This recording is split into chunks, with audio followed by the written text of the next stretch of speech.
Kabayan, nandito tayo ngayon sa Barangay Katugan, Lalo. Ay, meron na naman tayong lalawin dito na isang bata daw na matagal nang may sakit. So tignan na lang natin kabayan, tapos kausapin natin, kamustahin natin sa kabayan.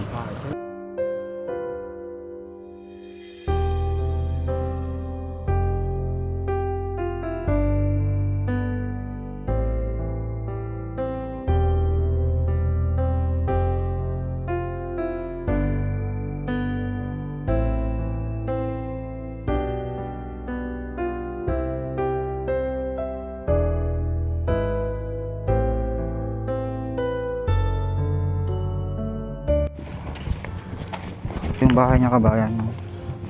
Yan, dito tayo sa Barangay Katugan ng kabayan. Yan, sinadya na natin si ano niya kami nagaganda. Ronaldin Sayod. Isa ka dyan comment yung Facebook niya. Okay, so, anya tinagan ni baby Ading? Jimwell, sir. Jimwell Sayod. Sayod. Bale manong titawon na? 5 years old, sir.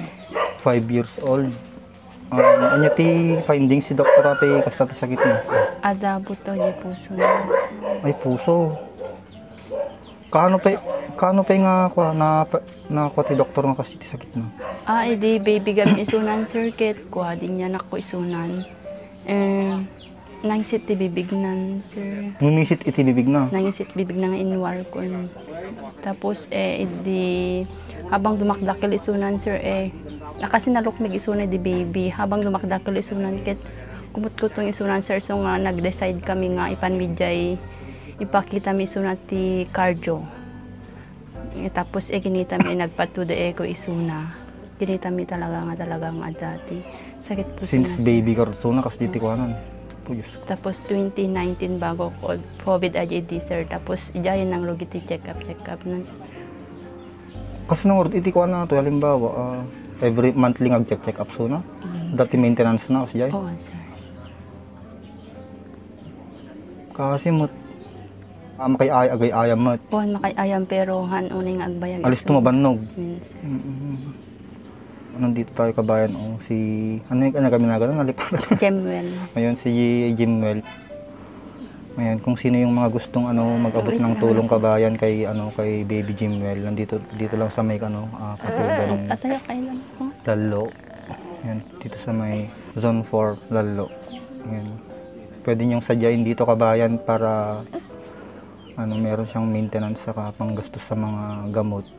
Yan kabayan. Matagal na pala siyang 5 years na siyang may sakit sa puso, may butas daw yung puso niya kabayan. So, ayun kasi ratano kanding niya, anusan tayo lang ato adda nga may kwa tayo ta sa pelok mata ko may kante pa inaputi sa iti adu nga blessings tayo ta mas adun to pa itintay matulungan anya. Basta karkararag ka lang. First baby mata ding? Answer, second. Second. Damanong na. Bila kayo mo ding? Tisuna? Niya trabaho niya? Agbunag dakman sa, sir, urayan da lang di pag agbunag tati nag-prepare, sir. So, sila tanong kanding niya? Sir. Alam natin. Thank you, sir. Alam natin. Sama sulang ti may watay niya? Sir.